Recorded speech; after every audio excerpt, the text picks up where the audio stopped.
ನೋಡಿ, ಬೇಲ್ ಏನಾದರೂ ರದ್ದಾಯಿತು ಇವತ್ತು ಅಂತ ಅಂದರೆ ದರ್ಶನ್ ಸಿನಿಮಾ ಕೆರಿಯರ್ಗೂ ಕೂಡ ಇದು ಭಾರಿ ಡ್ಯಾಮೇಜ್ ಆಗತ್ತೆ. ಕೋರ್ಟ್ ಕಾರಣದಿಂದಾಗಿ ನಿರ್ಮಾಪಕರು ಕೈ ಬಿಡಬಹುದಾದ ಸಾಧ್ಯತೆ ಇದೆ. 6 ತಿಂಗಳ ನಂತರ ದರ್ಶನ್ ಬಿಡುಗಡೆ ಆದರೂ ಸಂಕಷ್ಟ ಎದುರಾಗತ್ತೆ. ಕೋರ್ಟ್ ಕೇಸ್ ಅಂತ ಮತ್ತೆ ದರ್ಶನ್ ಒಳ ಹೋಗುವಂಥ ಭಯ ಇರತ್ತೆ. ಈಗಾಗಲೇ ಡೆವಿಲ್ ಸಿನಿಮಾಗೆ ತಟ್ಟಿರುವಂಥ ಕೋರ್ಟ್ನ ಎಫೆಕ್ಟ್ ನೋಡಿ. ಒಂದು ಅಕಸ್ಮಾತ್ ಇವ್ರಿಗೇನಾದರೂ ಬೇಲ್ ಕ್ಯಾನ್ಸಲ್ ಆಯಿತು ಅಂತಂದರೆ ಇವರ ಸಿನಿಮಾ ಕೆರಿಯರ್ ಮೇಲೂ ಕೂಡ ಅದು ಹೊಡೆತ ಬೀಳ್ಬೋದು, ಡ್ಯಾಮೇಜ್ ಆಗ್ಬೋದು.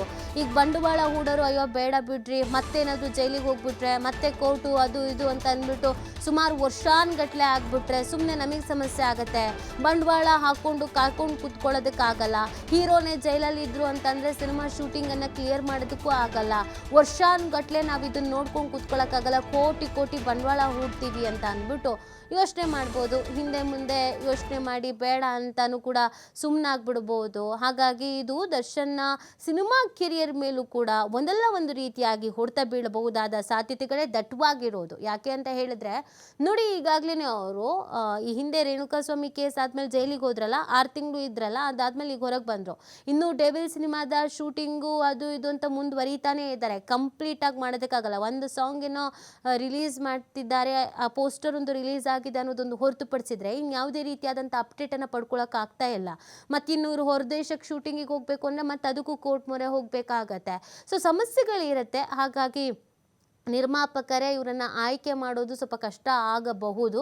ಹೌದು, ಇವರಿಗೆ ಫ್ಯಾನ್ ಬೇಸ್ ಇದೆ, ಸಿನಿಮಾ ಹಿಟ್ ಆಗೇ ಆಗತ್ತೆ ಅನ್ನೋದೊಂದು ಭರವಸೆಯೂ ಇದ್ದೇ ಇರುತ್ತೆ, ನಂಬಿಕೆಯೂ ಇದ್ದೇ ಇರುತ್ತೆ. ನಾವು 5 ವರ್ಷ ಆಗಲಿ 6 ವರ್ಷ ಆಗಲಿ 10 ವರ್ಷ ಆಗಲಿ ಕಾಯ್ಕೊಂಡು ಕೂರ್ತೀವಿ ಅಂತ ಅನ್ನೋರು ಇವರಿಗೆ ಅಂತ ಒಂದಷ್ಟು ನಿರ್ಮಾಪಕರುಗಳು ನಿರ್ದೇಶಕರು ಇದ್ದವರು ಕಾದ್ರೆ ಕಾಯ್ದಂಗೆ. ಇಲ್ಲ, ನಾವೇನೋ ಹೊಸದಾಗಿ ಟ್ರಯಲ್ ಮಾಡೋದಕ್ಕೆ ಅಂತ ಹೊರಡ್ತಾ ಇದ್ದೀವಿ, ಬಂಡವಾಳ ಇದೆ ಅದನ್ನು ಹಾಕಬೇಕು ಅಂತ ಹೋಗ್ತಾ ಇದ್ದೀವಿ ಅಂತ ಅನ್ನೋರು ಸ್ವಲ್ಪ ಹಿಂದೆ ಮುಂದೆ ನೋಡ್ತಾರೆ. ಹಾಗಾಗಿ ಇವರ ಸಿನಿಮಾ ಕೆರಿಯರ್ ಮೇಲೂ ಕೂಡ ಅದು ಡ್ಯಾಮೇಜ್ ಆಗಬಹುದಾದ ಸಾಧ್ಯತೆಗಳು ದಟ್ಟವಾಗಿ ಕಾಣಿಸ್ಕೊಳ್ತಾ ಇದೆ. ಹಾಗಾಗಿ ಇವತ್ತಿನ ಡೆವಲಪ್ಮೆಂಟ್ ಏನಾಗುತ್ತೆ ಅನ್ನೋದು ಸಹಜವಾಗಿ ಪ್ರಶ್ನೆ ಇದೆ, ಕುತೂಹಲ ಕೂಡ ಇದ್ದೇ ಇದೆ. ದರ್ಶನ್ಗೆ ಒಂದು ಕಡೆಯಲ್ಲಿ ಕೆರಿಯರ್ನ ಪ್ರಶ್ನೆಯೂ ಕೂಡ ಉದ್ಭವ ಆಗ್ಬೋದು. ಇನ್ನೊಂದು ಕಡೆಯಲ್ಲಿ ಈ ಪ್ರಕರಣದಲ್ಲಿ ವಾಟ್ ನೆಕ್ಸ್ಟು, ಕಾನೂನು ಹೋರಾಟವನ್ನು ಹೇಗೆ ಮಾಡಬೇಕು, ಹೇಗೆ ಮಾಡಬಹುದು, ಏನೆಲ್ಲ ಆಪ್ಷನ್ಸ್ ಇದೆ ಅನ್ನೋದು ಕೂಡ ಪ್ರಶ್ನೆ ಆಗಬಹುದು.